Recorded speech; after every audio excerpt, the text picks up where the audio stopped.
Hi! Within this lecture, we're going to add some more features to our malicious file.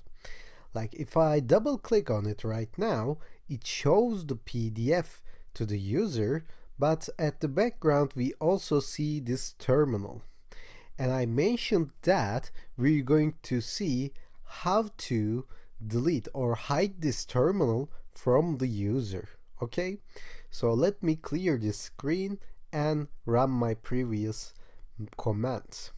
And in this command, I will add some more arguments like this one file or add data.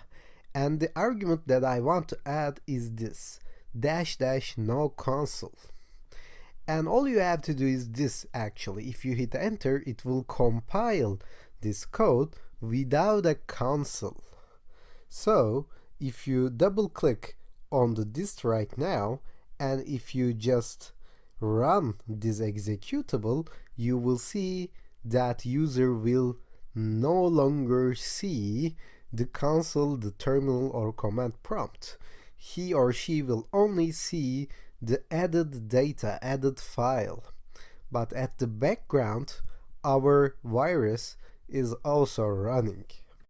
So it's pretty easy to do that, as you can see. But there is one point you may want to pay attention to if you use subprocess.checkoutput in your code. And we are not using at this point, but maybe in later when you develop your own tools you may want to use it. Okay, so we have used it before. Check output. It doesn't only run the command as we do in subprocess.call, but also it saves the command result to a variable like my check.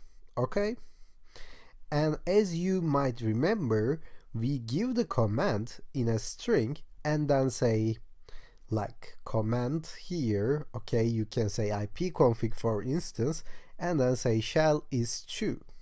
But you have to add two more arguments to this call, to this subprocess.checkoutput method when you work an executable without a console. And these two arguments will be the standard error, okay, std error, and standard input. So you have to make sure that these will be equal to subprocess.devNull. So this will be standard input equals to subprocess.devNull. And remember, this has nothing to do with our current code. Maybe you will want to use it in your own tools. So remember to add this new line standard error and standard input on your own tools. So I'm going to comment this out because I'm not gonna use it at all. So no console does not require any changes in my current code. I can run it without a console.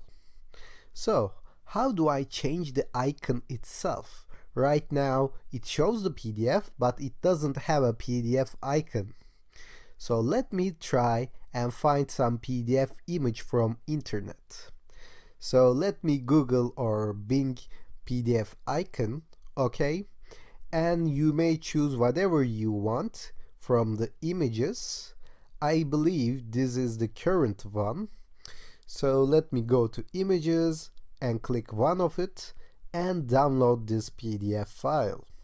So I'm going to save this as a PNG file in my desktop. I'm going to call this pdf.png. I'm going to save this. Okay, later on I'm going to have to convert this to be an ICO file. Okay, this is extension ICO.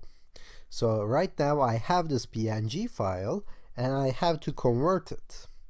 So I'm going to open the Google and I'm going to Google PNG to ICO converter online. So we will have a lot of results when I do that, as you can see, and you may choose whatever you want. So I believe this convertico.com is the best one, but you can try the other tools as well. all you have to do is just give the input of any PNG files here, and it will create your PDF ICO file, and you can save it and you can use it on your own tool. As you can see, it's in my downloads right now. I'm going to place it on my desktop, and this is basically an icon that we can use on our executables. And in order to integrate this PDF ICO, I'm going to run the same command once more.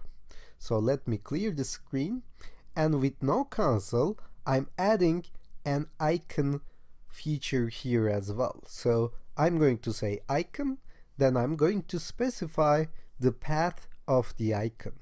So let me copy this from here, and I'm going to paste it to my prompt, command prompt, and I'm going to say pdf.ico. So if I hit enter, it will now compile the executable one more time, but this time it's going to have the icon of PDF. So let me go back to my dist folder here, up here, and as you can see, now my executable looks like a PDF file. If I double click on it, it will run and show me the content of some PDF. But in the background, my malicious file is running right now. If I run the task manager here, then I can see that my package.exe is now running. I can end the task from here, but the user won't know. The only thing that is left to do is to change or spoof this extension, .exe extension. And you know how to do that, right? You can use right to left override in Kali Linux, or you may want to find a tool to do that in Windows. So let's stop here, and within the next lecture we're going to end this section by changing the extension of our file.